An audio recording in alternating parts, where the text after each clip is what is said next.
With the trip west to find work on other railroads being a bust, Big Mike and the gang returned to the land of blues. Still in the grips of the recession, Conrail was looking for other alternatives to increase revenue and cut costs. Conrail began heavily promoting intermodal operations to increase revenue and further consolidated operations to cut costs. While Conrail was never really conducive to the D&H's operations, they tightened their stranglehold on the D&H by siphoning off as much traffic as possible. The combined D&H name trains became shorter and shorter. With very little traffic left and on the edge of bankruptcy, Guilford purchased the D&H in 1983. Their plan was to expand regional operations from New England to the Philadelphia and New York markets. Guilford Control did little to improve the D&H operations, and the expanded markets would never materialize. The D&H would eventually end up in bankruptcy. In Volume 11, we return to the Lehigh Valley with Mike and the gang to railfan the changing operations of Conrail, the Guilford takeover of the D&H, and a few excursions out of Jim Thorpe with the former CNJ 1554. As usual, Big Mike provides the commentary. You guys in Ardmore take note of this. There's Leo McManus, the engineer.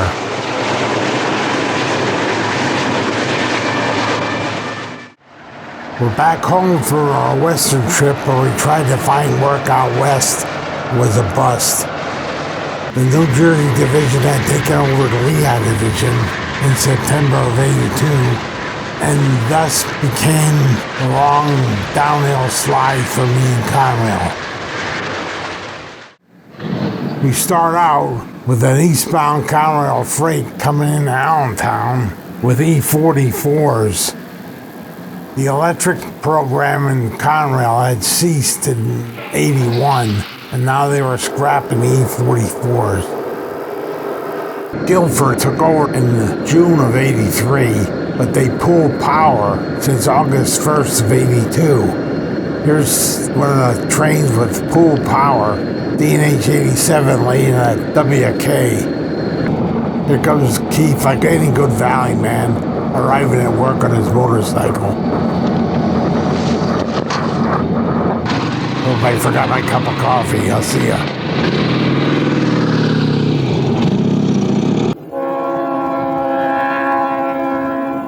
Here we have D&H 84 with main central power coming at Tricler.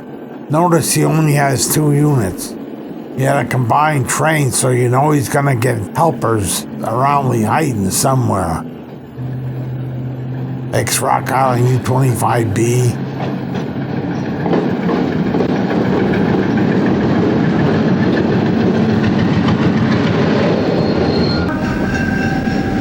There's Pat Conway at Ham.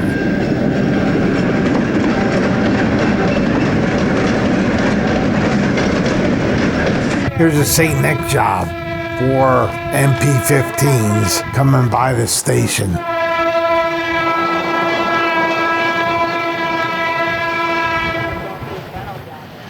At that time, the Reading Snappers ran out of St. Nick.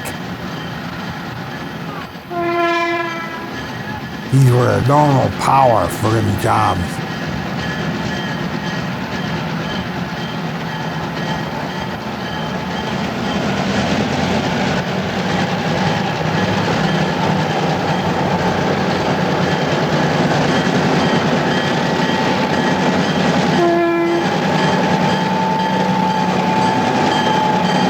There's 87 coming at Lehigh Gap. Notice that he has a caboose on each end. That's to make the quick turnaround in Allentown.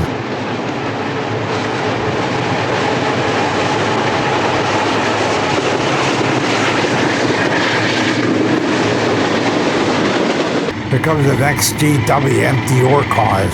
Notice the slipping GE on the head end. Coming out of the Valley Hole, headed for Greenwich, here's in Philly.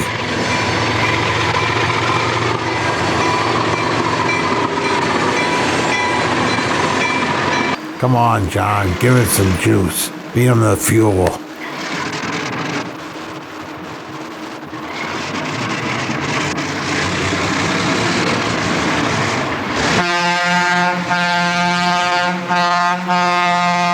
Here's your League of Nations D&H 84 leaving Allentown.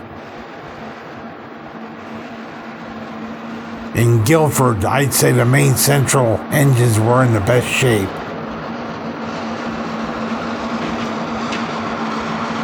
This is at a run-by just west of Nescrone proper.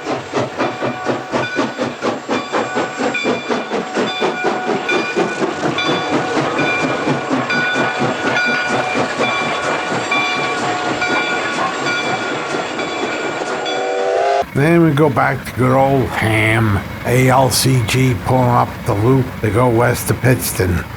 Somehow they snuck an SD40-2 in there for a pleasurable ride west ahead of the two GEs, although these didn't ride too bad.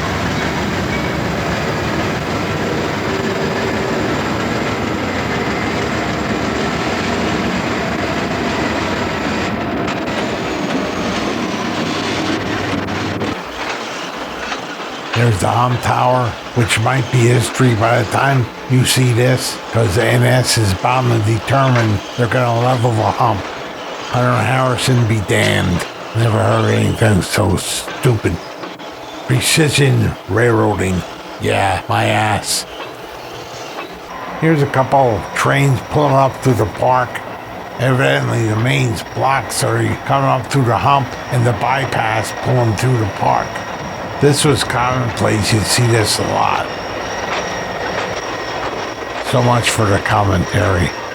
At least we have pictures like this that Pop was good enough to take, which sure when it was in its heyday. See you next time.